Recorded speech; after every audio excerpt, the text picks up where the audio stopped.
record, this is case 628608. This is captioned State of Ohio versus Amin Walker, and Mr. Walker is present in court today with his attorneys, John Standard and Brian Hoffman, and here on behalf of the State of Ohio Assistant County Prosecuting Attorney, Amin Walker, and I'm sorry, I don't recognize the other gentleman. Detective Donald Moody. Okay, Detective Moody.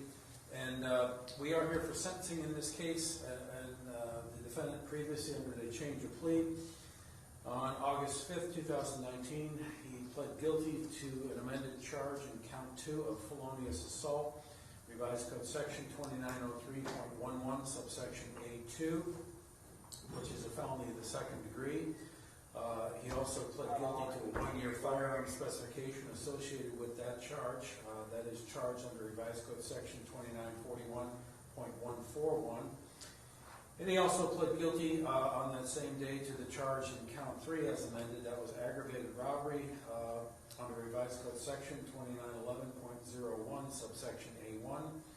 That's a felony of the first degree, and he pled guilty to the 1-year firearm specification in that count as well. Again, that's 2941.141. He also pled guilty to the charge as amended in count 6. That's receiving stolen property, motor vehicle, under revised code section 2913.51, subsection A. Now, the felony 2 felonious assault charge is subject to a potential prison sentence of 2 to 8 years, and that is up to and including 8 years, and a fine not to exceed $15,000. It is only if the court were to deviate from the presumption in favor of a prison sentence would it be possible to impose a community control sanction. It is also subject to a term of 5 years of, it's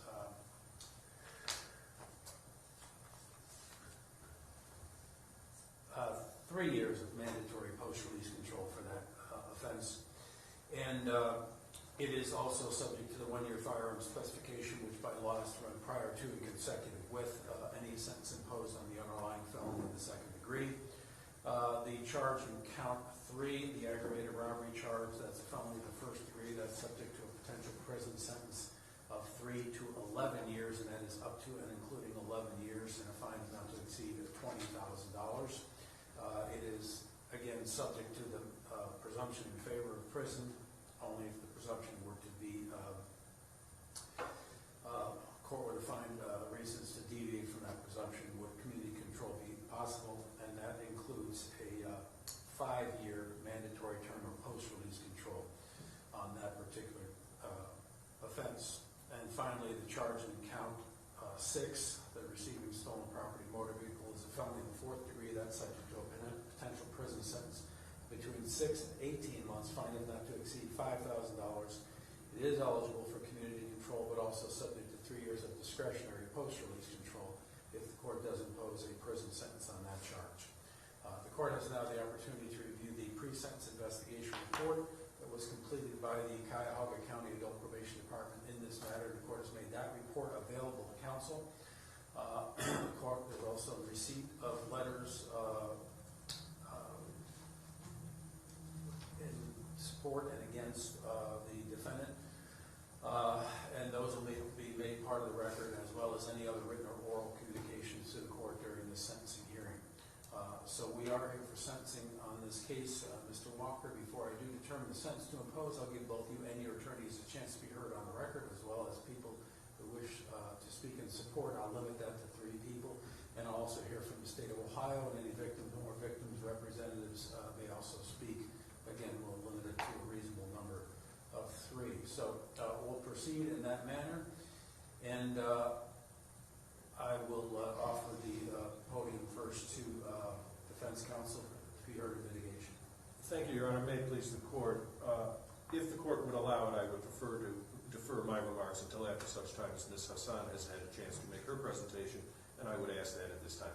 All right, that's not a problem. I'll let the state go first. Thank you, sir. And you may proceed, Ms. Hassan. Thank you, Your Honor. First, the state would have this court hear from the main victim in this matter, Father Lucy. And Father, if you wouldn't mind, when you do get to the podium, just please state and then spell your name so we make sure we have it clear for Thank you, Your Honor. My name is John Kumse, Kumse.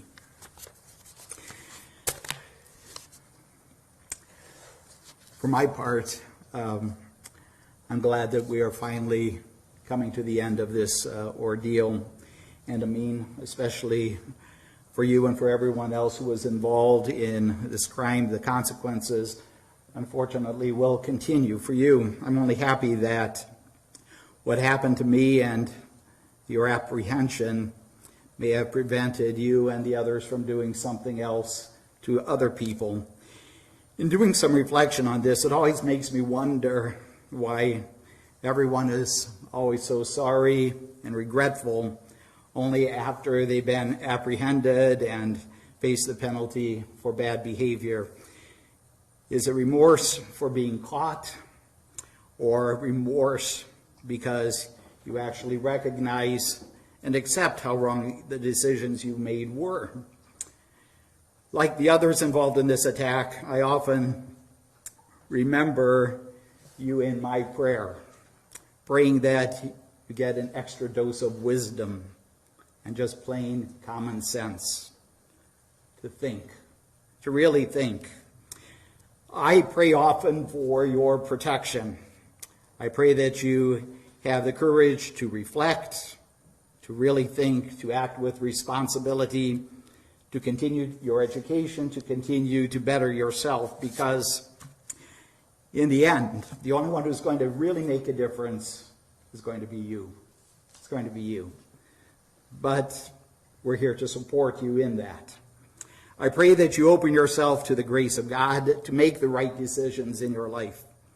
Either you learn from your mistakes and become a better man, or you continue down the wrong path that will lead you nowhere. I pray that you use your time wisely. Think before you act always. It could have spared you from all of this. It could have spared me from all of this if you and the others would have done some thinking on that night that you attacked me. Thank you, Father. Thank you, Your Honor. As it relates to sentencing for Mr. Walker, the state would request this honorable court to impose a sentence that is proportionate to that of his co-defendants in this matter. As this court is well aware, this court imposed a sentence of 7 years to Terrence Kimbrough, who was the driver in this matter, and this court imposed a sentence to Jalen Miller of 9 years. He was one of the co-defendants that got out of the car with Mr. Walker, pointed a firearm and shot at Father Kumse on that night. And the state would just point to the sentencing transcripts from Jalen Miller, where this honorable court stated Terrence Kimbrough was sentenced to 6 years on the underlying aggravated robbery charge, and I'm going to repeat that same sentence for this defendant, because I do believe the defendants were complicit with one another in the crime and that they should all be sentenced accordingly. So the state would again request proportionality as it relates to the sentencing to this defendant. The state would like to play 3 exhibits for this court. State's exhibits 1, 2, and 3, those being from the night of the incident, Your Honor. Starting first with State's Exhibit 1, that being from the chicken coop. You'll see Father Kumse heading into the chicken coop.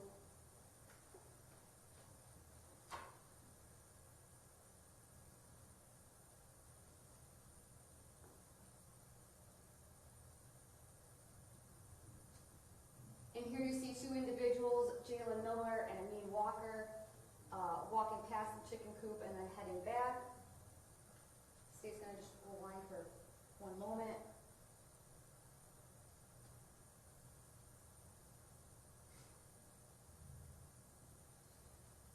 Well, what the state wanted to point out was that Amin Walker was the one in the light-colored shirt and dark pants, Jalen Miller being the one in the light-colored pants and darker-colored top. The state would then move to State's Sentencing Exhibit 2, this being where Father Kumse is walking past, and you'll see 2 individuals come out of the bushes.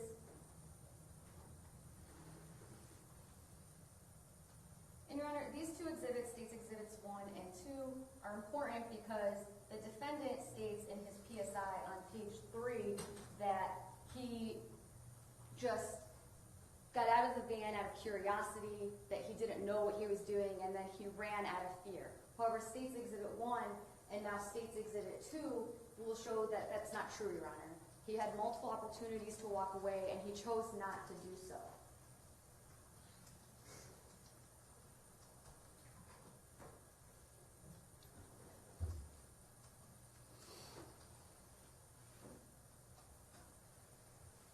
So here you are seeing them after they get out of the chicken or walk past the chicken coop. They're hiding here in these bushes.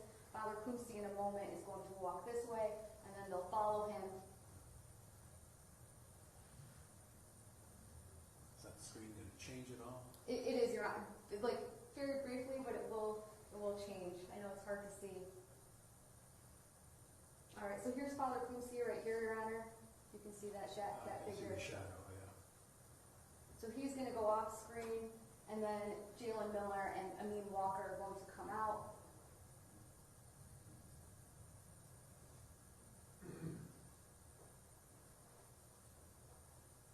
All right, they're the two figures here. They're going to start to come out. This being Jalen Miller, this being Amin Walker. So as you see, they're in pursuit of Father Kumsi, Your Honor. And finally, going on to State's Exhibit 3, Your Honor. This reflects the shooting in this matter.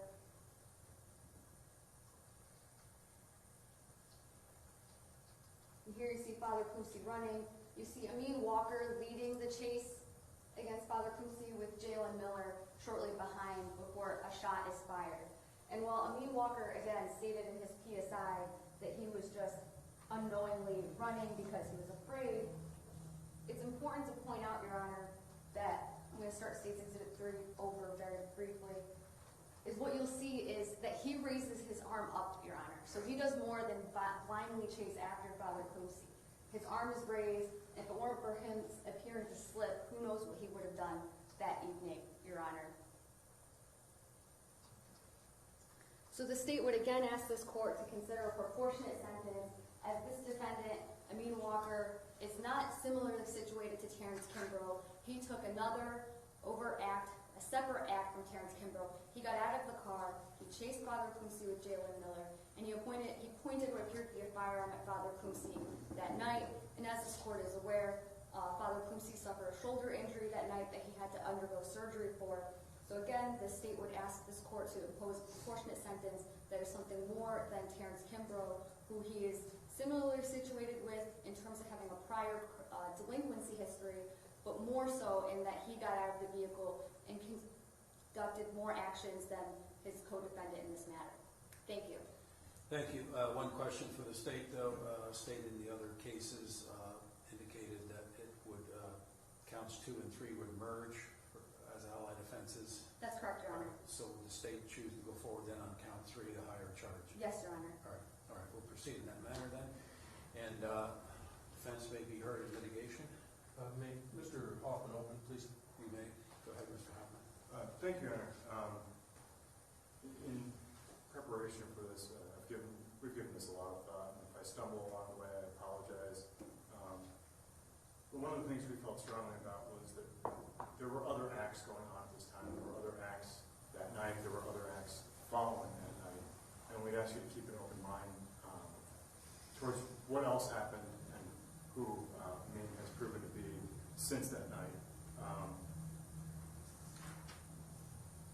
There's no good excuse, there's no real explanation for something like this. There's no good rationale for doing this. There's no silver lining here. This was a terrible offense. And I think pulling back the details of it, that leading up to it, it's much like other things that go wrong in our lives that people can relate to. I deal with a lot of clients with drug addiction. By no means in comparing this to addiction, but it's usually a series of bad choices leading up to a big disaster or a big offense. And I think that's where Amin was. It started simply with becoming friends with the wrong person at school, to hanging around bad associates of that person, and just following that peer pressure, one little decision at a time, until all of a sudden there's a spur of the moment idea to get out of this car and to rob somebody. That happened much faster than I think he could wrap his mind around when he was 16 years old. And for some of those cases, it's about whether someone hits bottom, whether they hit rock bottom. I think that's something a lot of us have heard. And I think the difference in how people respond to that is really indicative of what happened to Amin versus what happened to the other individuals there that night. There were some photographs through the portions of discovery where Terrence Kimbrough and another one of the juvenile co-defendants in this case were posing in the van, posing with a gun, making comments about it's going to be free on us. And I think they already had in mind that they were up to no good, and they offered, hey, Amin, we're going to come by, we'll pick you up. Amin was at school that day, finished out the school day, went home, and got those calls, said, hey, come out, we're outside your house, come, we'll pick you up. And he made that first bad decision of getting in the car.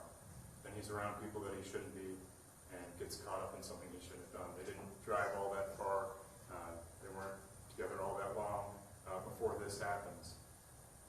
But what happened afterwards, I think, is very important, Judge, and I think that's where you see that Amin hit his rock bottom, where the others may not have. Shortly after the incident, Amin says, look, take me home. I can't. Take me home. They take him back to his grandmother's house, and he goes in. The others go back to one of the juvenile co-defendants' house, and they all stay there. They weren't feeling, I don't think, the regret like Amin was. That bottomless pit in your stomach, just your heart sinking. And further than that, when the police came to his school a few days later, they take Amin into custody, and he admits his involvement. He confesses to the crime. He was there. He did it. He got out of the car. He made a mistake. I think that's different when you compare it to some of the other actions that have happened. Terrence Kimbrough didn't give a statement to police, stayed quiet. Sure, that's his right to. But he also caused problems in the juvenile jail, was involved in another offense there, and was brought down to the county jail. Jalen Brown lied in his interview for over an hour, through multiple questions that he couldn't deny, and just for over that hour, until the bitter end where he couldn't even say anything else, he lied as much as he could to protect himself. One of the juveniles, who I'll give by initials, TP, she stayed in juvenile court. She was hostile to questions, multiple interviews with her, had been placed on probation, has violated probation. Similar to MM. MM stayed in the car. Him staying in the car and not getting out is what led to him staying in juvenile court, in this case not being bound over here. He was also sent on probation, has violated, and last I had info, had a warrant out for his arrest. But Amin didn't go that route, and I think that is kind of what Robert Crimsey was wondering, is he remorseful because he was caught, or was he remorseful because he did something wrong? And that act of taking me home, that act of confessing to the police, not playing games, all those things, I think was his, I messed up. I know I'm going to have to suffer consequences, but that was his rock bottom. Started with his honesty and getting honest about the case, and now it's about his willingness and what he's going to do to have a better life. And I think that rock bottom that he hit turned into his willingness to change his behavior and become a better person. And I think Mr. Standard and some of our guests here today will illuminate you on that. And that's why we believe that he should not be treated the same as some of the others, because he's not the same, and I think he's taken a lot of steps to show that he's not. Thank you. Thank you. All right, Mr. Standard. Thank you, Your Honor. May it please the court. By way of introduction, there's a number of family members, his mother, his father, his stepmother, his grandmother, other members of the family, and there are also 4 members of the juvenile detention facility and the Downtown Education Center, which is run by the Cleveland Metropolitan School District, at the facility. And I thank them for coming here today. I'll introduce you to the 3 of them who are going to speak briefly. There's a 4th that Mr. Bailey I won't have come forward. But I will first say, when we do, the pre-sentence report is accurate, it's substantially accurate. I will say, as I do in almost every case, by the defendant's plea, we don't necessarily adopt a version such as the one that's contained there, the factual statement you have there. Especially in a case like this where there were 6 different people, there were 5 defendants that made statements. There are a number of different versions that are out there. We don't subscribe to one or the other, but we certainly, by his entering a plea of guilty to these offenses, acknowledges proof beyond a reasonable doubt that he is in fact guilty of the elements of those offenses, but not perhaps some different choreography of the thing. I would suggest, Judge, that I'll start with a brief biography. The defendant was actually born in Texas because his father was in the military, affiliated with the United States Marine Corps. Some situation between the mother and the father resulted in him being returned to the Cleveland area. And the defendant's paternal grandmother is here in the courtroom. She took physical custody. His father was going to be doing some more traveling because of his nature of his employment. And so he really has, and his stepmom, who he essentially was his mom from age 5 to almost to now years. But a couple of years ago, and you see the criminal history that's in there, actually there's one offense, and it is the offense that he broke into his father's house and stole a gun. And that was in 2016, and he was caught. Luckily, that gun was returned. No one was ever injured. That gun was not used in the brief period of time it went missing. But the defendant was taken to juvenile court, and that was his first appearance there, and the case was resolved by way of a term of probation by Judge Thomas O'Malley, and he was serving probation with the Officer Candace Brown. That's where I'll say, okay, so this is in early in 2017, he's placed on probation. He didn't, and I've spoken to Ms. Brown, he didn't immediately take so well to it. And it wasn't until at the end of that school year, he goes to Shaw High School. His grandmother lives actually in Cleveland Heights, but Shaw is an open campus, and the defendant attends Shaw. He was told basically that you're risking not passing the 11th grade here. So at that point, in about April or May of 2017, the defendant really did start making positive progress, and Ms. Brown reported that. And then over the course of that year, he was doing very well with her as the year progressed. And there was discussion that she was going to recommend Judge O'Malley terminate that probation at the end of the calendar year, or basically in January 1st of the next year. In October of that year, the defendant had a very good friend. His name is Blevins. I have his name here. Bernard Blevin. And he was murdered at 117th St. Clair. And this was a very dear friend of the defendant. And he went into a terrible funk at that point, the defendant. And Ms. Brown noticed immediately the drop-off in his willingness to comply. He started smoking marijuana every day. And within 2 months, he found himself in the situation that leads him here today. That's how quickly it happened. He started hanging around with the wrong crowd. There's one thing about this, there's 6 people involved in that van. There's 6 people. Save for Kenitra Robinson, who was sentenced as an adult by this court and given probation. Save for her, he and she are the only 2 that lived within a block of 150th and Lakeshore. And Miss Payne, the juvenile Miss Payne, who was prosecuted in juvenile court, what happened there basically was that her father, there was some family situation, that her father wasn't residing at the home at the time, the family home. So she was there, and she took it to make it a clubhouse for other people that she'd bring in, including Mr. Meadows, including Mr. Miller, including Mr. Kimbrough. And that's kind of, if I may say, it's the nest of the criminality that the defendant has got dragged into here. And that is the nest where the van was found. It's the nest where those 4 defendants were arrested the day after this incident. This incident happened on Monday night, the 11th of December.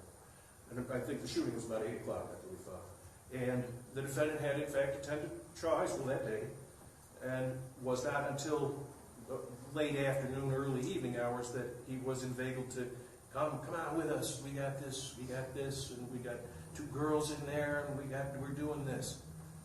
You know, I think the ages of, if you pick 5 years in a chronological life, that probably is the most impactful, important year. Not to minimize the other years, but I would suggest it's between 15 and 20. Some would say between 20 and 25, but I think that's fine-tuning. By 20, you're already kind of decided, am I going to be law-abiding? Am I going to go to school? Am I going to do the right things? But it's those years between 15 and 20. And you've got that toxic mix of peer pressure, trying to be cool, bad crowd if you're hanging around with that, and you're trying to impress the girls. The perfect recipe to make rash, just ridiculous decision-making. And that's what leads to this kind of criminality out there. So, as Mr. Hoff has indicated, these kids are all the nest. He gets dragged into this for 3 hours. I don't think he ever was at the Payne house, at the nest physically itself. He was in that van for about 2.5, 3 hours, and this happened. And absolutely, from all the different, we have all the versions of all the 5 that did speak. From every account that we have, immediately, Kenitra and the defendant said, get me, I'm home, take me home. I think all the defendants have acknowledged that no one thought Jalen was going to pull the trigger on that gun. I don't think anybody thought it was going to become as serious as it in fact did. And thank God it wasn't fatal. So immediately the defendant says, take me home. Well, in fact, his grandmother, because they have a security feature at the house, when he got home, he had to ask her to let him in because she thought he was still downstairs doing his homework. And he had to confess that, in fact, he had snuck out. He didn't tell her, obviously, what he got himself into. But he knew, because later that night was when they learned that the man that they robbed was, in fact, a priest. And the priest of the longtime councilman. I mean, it was all of a sudden, wow, this became, and probably it's, I hate to say it, Father, but it's the man bites dog aspect of it. The fact that it was a priest gets robbed for eggs. All of a sudden, you've got media attention on a case that you might not have otherwise seen because of that. And whether that's right or wrong is just the fact of the matter is. And the defendant knew that it was over, but he kept going to school because the next day, this happened on the 11th, by 7 o'clock in the evening on the 12th, the police had figured it out. That the home, the nest that I'm talking about, that's where the van was found, that's where 3 or 4 of the offenders from that night were arrested. And that's on the 12th, the next day. Then Kenitra was identified through, I think she got away, so she wanted to get out of this thing so quickly she left her a bag in that van, and somehow that's what ultimately the police figured out to link her as the other female who was involved. And then they figured out who AJ was.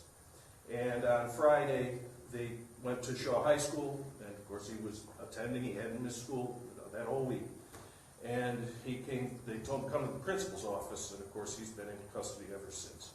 But I will reiterate that when he gave his hour-and-a-half statement or so that day when he was taken into custody on the 15th of December, it was, I've heard a lot of different interviews, some of them are transcribed, some of them are just audio, video.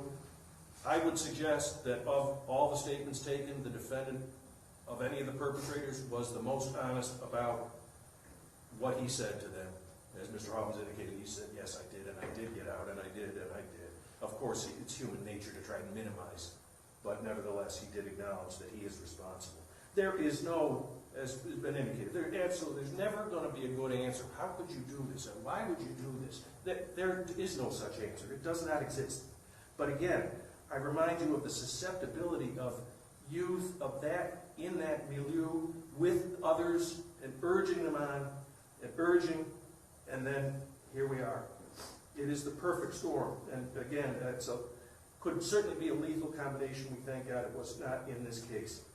The time frame, as I said, was the Monday was the robbery, and by the next night, the other people are arrested, and ultimately, within 4 days, the defendant was. But what has happened since December 15th, actually what's happened since a few minutes after the shooting, is significant. And I believe that that is what distinguishes Amin Walker from the other perpetrators in this thing, and why I feel good about asking you to downward depart from the goalposts that kind of they're asking you to follow here.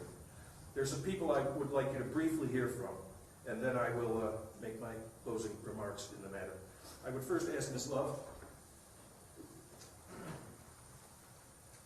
Ms. Love, would you identify yourself, spell your last name, although it's an easy one, for the court reporter, please. My name is Angelique Love, L-O-V-E. And may I ask you your title? I'm the intervention specialist at the Juvenile Detention Center. And may I ask you to briefly describe to the judge the nature of the interaction that you have had with Amin Walker, the experience that you have found that to be, and if you have any suggestions moving forward to guide the court in its sentencing decision. Thank you. I would first like to state that I've worked with Amin last school year and this school year. He's what I would consider a model student. He's never posed any problems in the classroom. He's always been eager to get all assignments done, ask for assistance. He's, like I stated, the model student. Never had any problems, never any written incident reports within the classroom.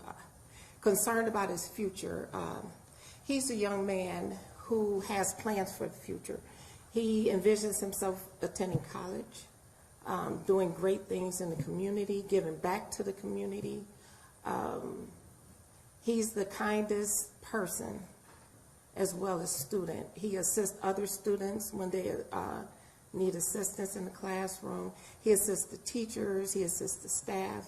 He's helpful, he's very kind and very patient. I see this young man doing great things. He has acknowledged that he has made a mistake. I see him doing great things in the future if he's given the opportunity to do such. I don't see him as a person who's, I don't see him in terms of recidivism. I don't see that for him. I see him as a young man who has made up his mind that he has made a mistake. He has acknowledged his mistake. He's willing to assume consequences for those mistakes, but he also has a vision for his future, as well as his community, his family. He's definitely a youth who has plans on giving back to the community. And I would think that if he's given a chance, he would be an asset to society, as well as a productive member of society. Thank you, Ms. Love. You're welcome. Thank you very kindly. Ms. Pryor? Again, if you could state and spell your name and indicate what your title is to the court, please. My name is Sandra Pryor, P-R-Y-O-R. I'm a social worker on House 1 at the Cuyahoga County Juvenile Detention Center. Go ahead. Well, again, describe to the court the interaction that you've had with Mr. Walker, your impressions of Mr. Walker, and any suggestions you may have going forward to the court. Okay, first of all, I would like to say, before I get to that point, is I've been with the Cuyahoga County Juvenile Detention Center for almost 20 years. And it's gotten to the point where I've become very jaded because I've seen a lot, I've heard a lot, and it got to the point where when attorneys would ask me to testify for residents, I wouldn't, especially when it involved a gun case. But then I met Amin, and I had heard about him before I got to the unit, and I was waiting for the other shoe to fall because most kids, they come in, they show proper behavior for a period of time, and then eventually you see the real person. They involved with the gangs, or they're the shot callers. Amin was always the same. He, as Ms. Love said, he's kind, he's helpful, he participates in all of my mental health groups. Only thing he hasn't done is let me know what's going on the pods, but I understand because I know he doesn't want to get jumped. But I can't say enough about this young man. He gives me, I feel a good spirit from him. Sometimes when I look in residents' face and a childhood has left them a long time ago. With Amin, he's a child, and he presents that way. I didn't know all the details of his case until today, but even knowing that, I know that if given a chance, he will be a productive member of society. Thank you very much. And last but not least, Mr. Foster. And I guess the same protocol. And the same place. Face your honor. Okay. Charles Bossert, B-O-S-S-A-R-T. Oh, okay. What's your title? I'm sorry. I am a teacher at the Downtown Education Center, part of the Cleveland Metropolitan School District. Amin was my student during the 2018 school year. I guess on paper he is still my student. During the 2018-2019 school year, he completed his remaining part of his junior year he had to finish and all of his senior year. I am bragging a little bit right now, but he is the first student I ever had the pleasure of graduating from high school. Even though he attended Shaw High School, I'd just like to make a note that he graduated from the Cleveland schools. The reason that's important to note is, as you probably have seen in the news, the Say Yes to College that the Cleveland schools have, because Amin is a 2019 graduate, he is eligible for the program, 4 years of basically tuition to a college that is listed on the sheet. And quite honestly, now that we're seeing this, I'm actually going to make some inquiries and see if there's a way, should he be sentenced for a period of time when he gets out, is he still entitled to that? Why, if he does go to a facility, is he entitled to that while he is inside that facility? I guess, when you say, okay, he's been in school, he had nothing else to do but the classes. I guess the one thing I would say that really focuses to me, if you were looking for something more tangible, the Ohio State tests. You need not just high school credits to graduate, but also test scores. Amin does have an IEP. You met with Ms. Love earlier. Some of the students in the facility, they don't take it serious. We have some of my students have terrible attendance in school. When Amin sat down for those tests, he gave 100%, was basically a great asset. Sometimes he would just sit there, let the, if you will, the yo-yos finish the test in 10, 15 minutes, let them get out of the room so he could concentrate on it. You need 18 points to graduate. Amin, I believe, only made 15, but I would like to point in a couple areas. I think English and I think the other one was biology. He did score at the proficient level, and that is, again, despite having the IEP. We had him in a reading program. We took him from basically a very low reading level, I think he was probably like in the 4th to 5th, up to the high school level. So progress has been made. He took school seriously, and I had no discipline problems. Matter of fact, he was one of the ones I counted on. He tutored other students and was a tremendous asset. With that, I'll just say, are there any questions? If not, very good. Thank you for your time. Thank you, sir. Thank you, Your Honor, for hearing from those folks. And Mr. Hoffman and I took the opportunity on June 14th to go out to the graduation ceremony, and it was tear-jerking to me. But one thing I want to say about that staff out there, the teaching staff and the disciplinary staff. And I, by the way, Judge, I provided you a number of certificates that the defendants got, as well as the report card, as well as the program from graduation.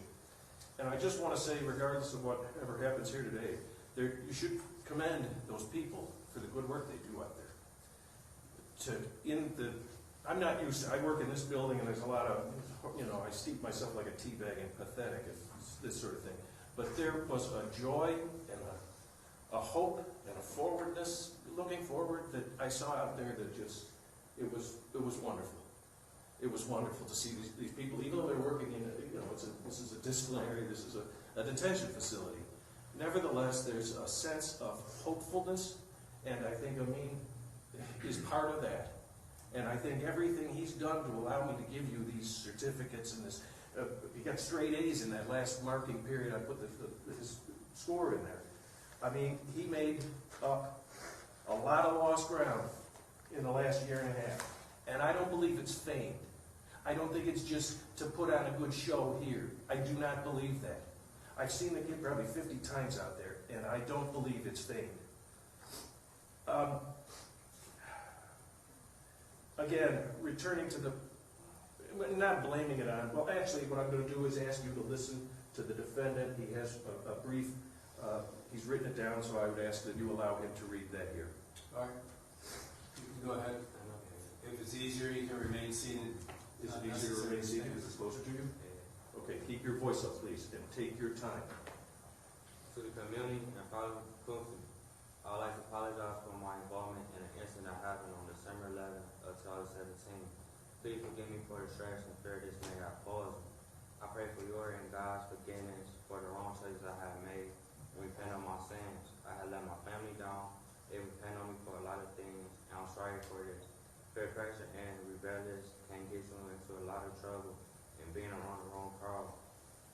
This has taken away 2 years of my life, but I will make God, myself, and my family proud of me no matter what the situation is.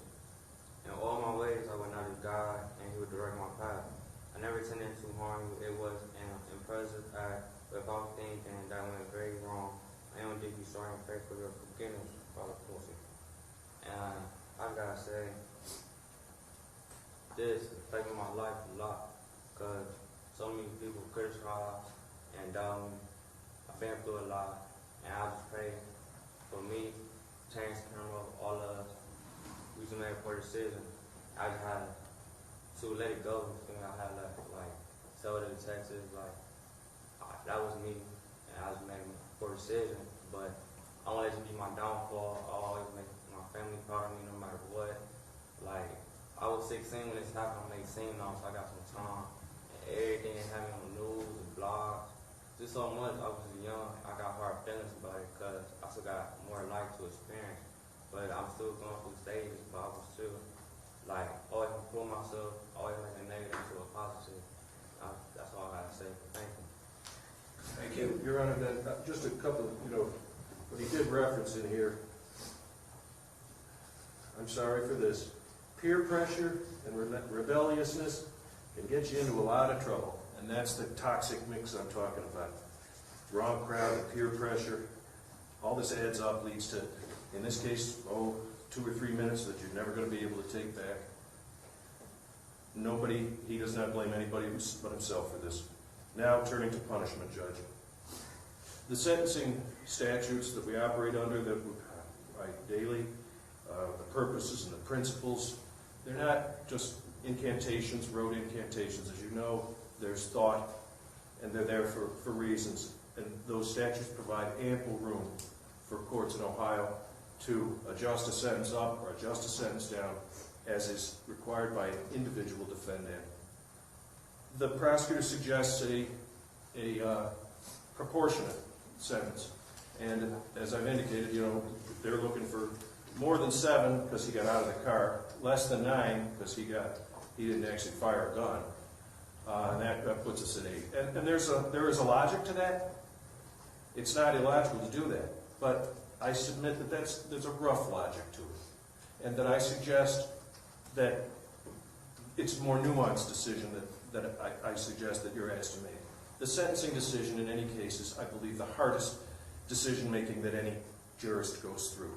And I know you do it, and I know you do it, and I respect whatever decision you're going to make. I've worked in this room many, many times. You're probably pretty sick of me. I've had a lot of cases in your room. Nevertheless, the court in sentencing is not simply sentencing for the crime. It is sentencing the individual defendant that stands before the court with all that defendant brings to the court. I've had this discussion with Mr. Hassan, Mr. Kirkland, Mr. Costco, Mr. Ty, and Mr. O'Malley himself, that I understand the remit of Mr. O'Malley's office and the sense that Cleveland, we're getting sick of this youth and gun violence. Every day you see it, and we see the results of it down here. And so Mr. O'Malley has undertaken a very public position that he's going to be more aggressive on binding over juvenile offenders. And again, I understand that posture. I think as the community outrage for this kind of conduct is justified. And it is his obligation to prosecute, and he has made that decision. But I suggest that that's the watershed. That's the sea change. when you're bringing someone and punishing them as adults for conduct that a 16-year-old engaged in. He was 16, about a third of he turned 16 on August 1st of that year, and this was December. So he was 16 and about 4 months when this happened. And now you're going to treat these people as adults and punish them as adults for conduct that a 16-year-old is more susceptible to fall into the kind of behavior that he got himself lured into and then in fact did participate in actively. So I suggest that when I think of, and so he's clearly a first offender, quote unquote, under the sentencing statutes. But somehow, I don't want him to be sentenced as though he's some sort of a repeat offender. He is a first offender. But, and I know these statutes have been supplanted by more recent sentencing statutes. But we used to have statutes, even 4 or 5 years ago, that there was a presumption that a person who's never been sentenced to a state penal institution shall receive a consideration of the minimum term unless there's something that absolutely mitigates against that and demands more time. And I'm asking that this court find that that minimum term is sufficient. His remorse is palpable. This is the worst thing he's ever done. And regardless of what anybody tells me, this is always going to be the worst thing Amin Walker has ever done. He's resolved himself to that. And he's not going to let his family down. He knows what he's done to them already. I'm seeking a 4-year sentence, Judge. The way that would work, he obviously has to serve this gun specification. He will go to an adult institution. He will serve 12 months. That will be the gun. At that point, and it is not until he has completed that 12 months, that he then receives the jail credit from the juvenile court, which is 1 3/4 years, basically. He would then have 2 3/4 years in, and that would be about this time next year. He would still have to serve another 1 1/4 years. His outdate on a 4-year term would not be until December of 2021. That is a significant period of time, Your Honor, for a first offender.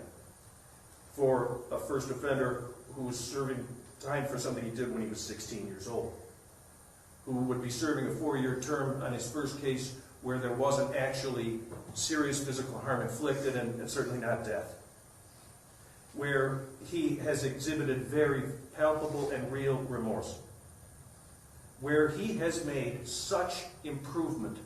The maturation that I have observed, I've known him now, I didn't meet him until April. He got arrested in February because he didn't get down to the bindovers until April. So I've known him 1.5 years. The maturation that I've seen is, I can't say enough about it.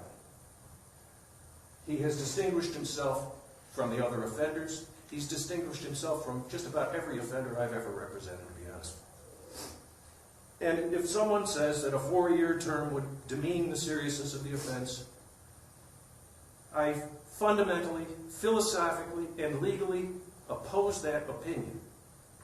To say that would demean what a 4-year period of imprisonment is in actuality and what it does.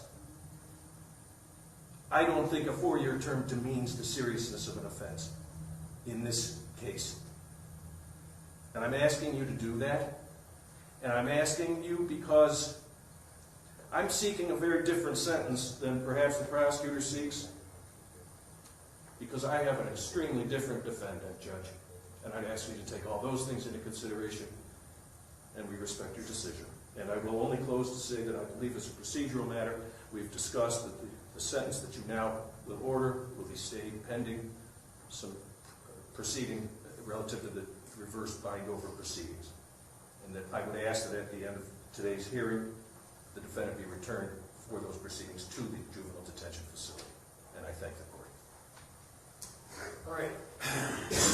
I'll go forward with sentencing. I will consider the purposes and principles of felony sentencing, that is revised code section 292911, and also the seriousness and recidivism factors under 292912. I will note a few things, but most of it has already been covered by both the state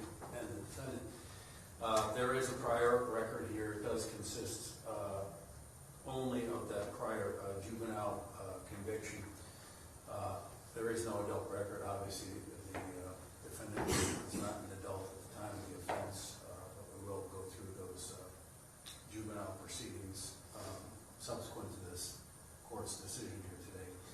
I will, as a procedural matter, also find that counts 2 and 3 are allied offenses of similar import, therefore they will merge for sentencing purposes, and the state has already indicated to the court that it would like the court to proceed to sentence the defendant on count 3, aggravated robbery, felony of the first degree with 1-year firearm specification. And then also count 6, receiving stolen property, motor vehicle, felony of the 4th degree. So I'll proceed on those 2 counts. The factors, again, require me to consider the individual circumstances of the offense and certainly of the offender. And in cases similar to this, certainly the court has taken into account the age of the defendant, and I believe it's probably well known that people of a younger age, those who are 15 and above, and maybe 15 to 20, age seems to be accelerating even beyond the early 20s. And I'm talking about the age of immaturity, and for the most part, people in that age bracket, at least, again, what the court sees on a day-to-day basis, and this is not a statement against all of society, but certainly the group that appears in this court in that age bracket does make a lot of mistakes, and a lot of mistakes which are driven by either substance abuse, peer pressure, poor upbringing, trauma as a young adult. All those things actually occur. All those things are factors to consider. They do not act as excuses. They are not excuses. It just seems to be that that is the natural order of things with that age bracket. But there is still a need for order in our society that does have to superimpose itself on those factors of ordinary life. I will note remorse is also a consideration for the court to consider in terms of sentencing, and I will find that the defendant has exercised certainly some true remorse here. Also, the statements in support of the defendant do indicate that there is a potential here for rehabilitation. So that is a positive here. I do have to look at the negatives also, and in terms of the involvement in the offense itself, there is that factor of complicity. And when you choose to associate yourself with bad people, not that anybody is a bad person, but because this is all explainable to a degree.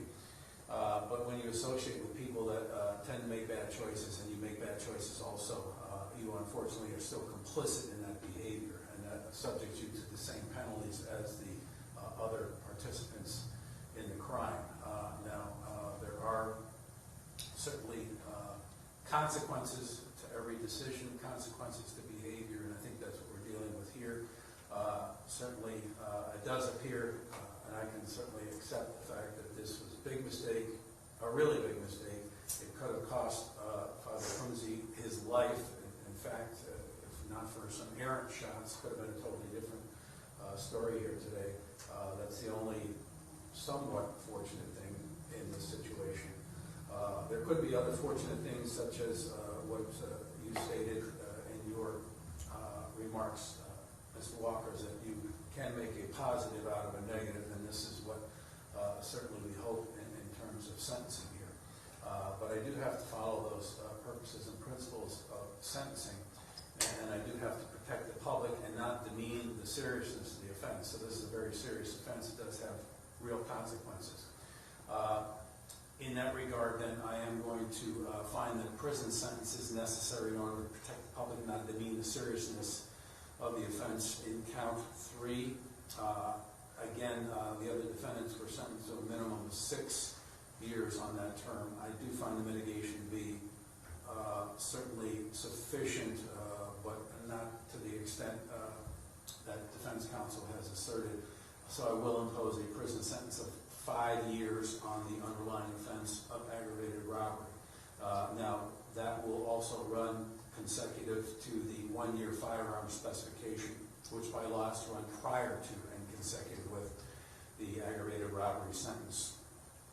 So that is a total of 6 years on those two charges in count 3. The defendant will be granted credit for time served, but that will that'll be taken off of the non-mandatory 5-year term on the aggravated robbery. Court will impose also a sentence on the charge of count 6, receiving stolen property, motor vehicle. That'll be an 18-month prison sentence, but I will run that concurrent to the sentence imposed in count 3. Now, in addition to the credit, you do have to be advised that this is a mandatory post-release control sentence. So you are subject to a term of 5 years of mandatory post-release control upon release from prison. So that means when you are released from prison on the 1-year firearm specification and underlying aggravated robbery charge, then you will be supervised by the adult parole authority for a period of 5 years.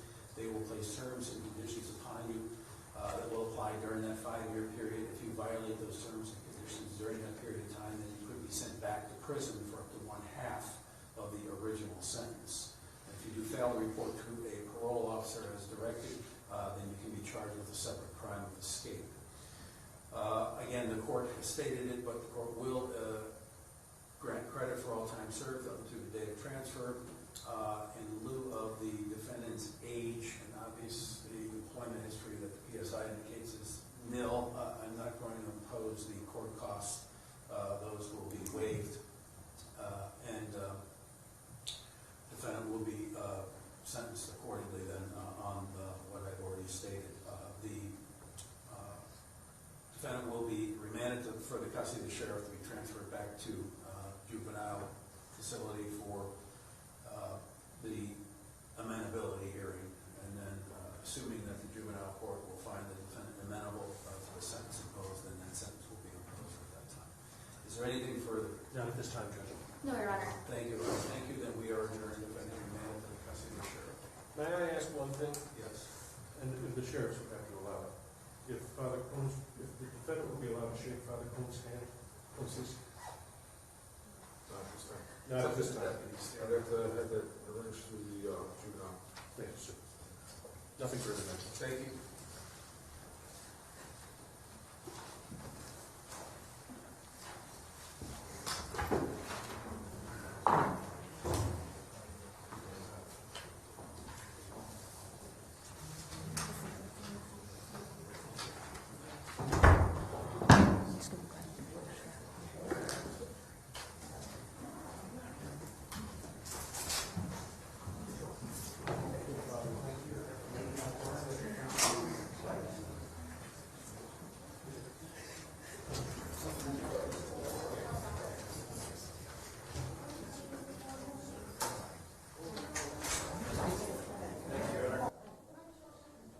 Okay, thank you, guys.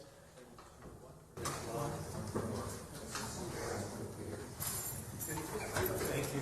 All right, thanks for all the work you guys. Thank you.